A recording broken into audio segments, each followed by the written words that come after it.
Profecia bíblica. A predição de acontecimentos futuros. Mistério. Uma visão obscura, como uma neblina. Mas na névoa também é possível observar uma luz do outro lado. Tu, ó rei, estavas olhando e viste uma grande estátua.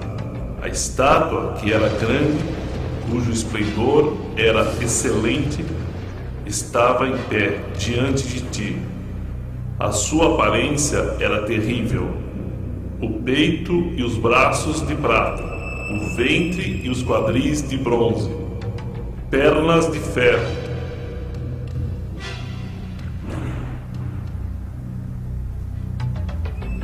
Estavas vendo isto quando uma pedra foi cortada sem auxílio de mãos. Este é o sonho e também a sua interpretação. Diremos ao rei.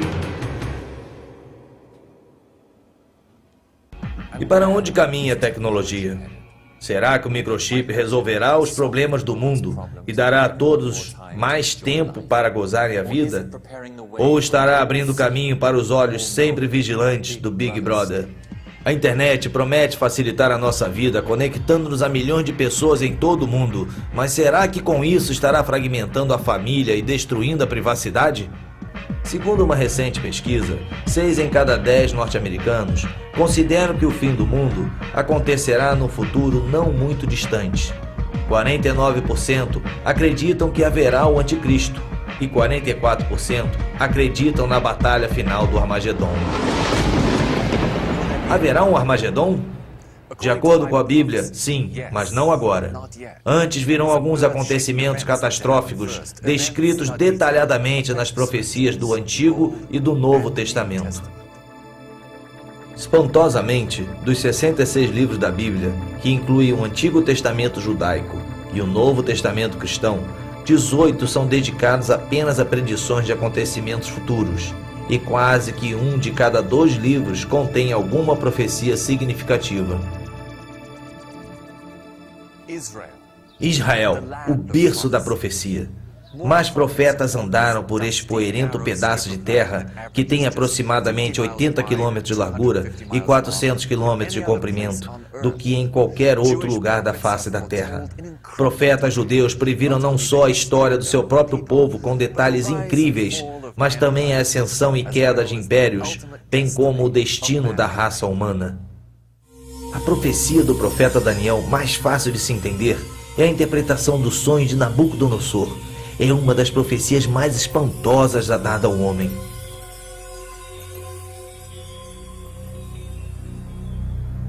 O rei sonhou com uma grande imagem cuja cabeça era de ouro, o peito e os braços de prata, o ventre e os quadris de bronze, as pernas de ferro, os pés eram parte de ferro e parte de barro. Então, uma pedra, lançada sem o auxílio de mãos, feriu a estátua nos pés de ferro e de barro. A imagem desmoronou e foi levada pelo vento.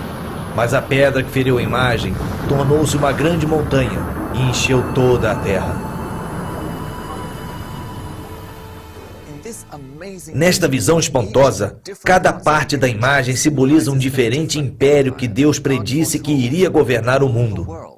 O próprio Daniel disse ao rei Nabucodonosor: Tu és a cabeça de ouro.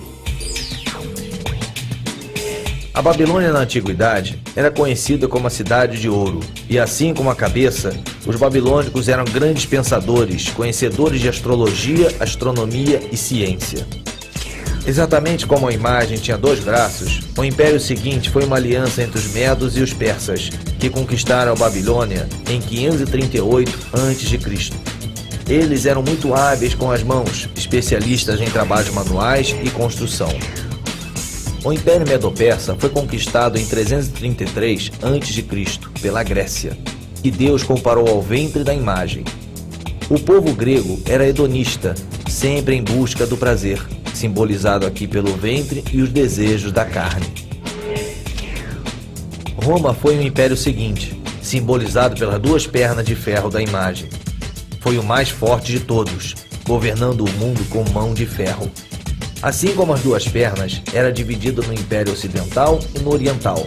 E também como as duas pernas, os romanos marchavam bastante. As pernas eram a parte mais longa do corpo. E de todos os impérios mundiais, Roma foi o que governou por mais tempo, quase 1000 anos.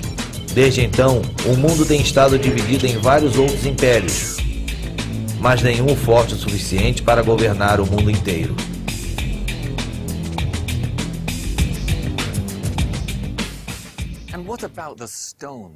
O que significa a pedra lançada sem o auxílio de mãos, que fere a imagem nos dedos e a estraçalha?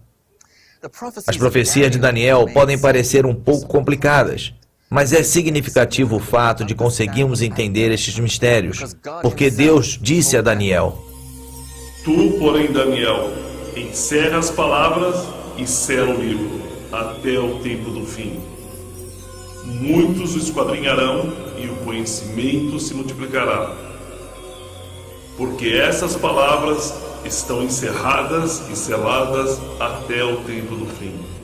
But the book of Daniel today is a little bit more clear. First, because of the establishment of Israel, I believe.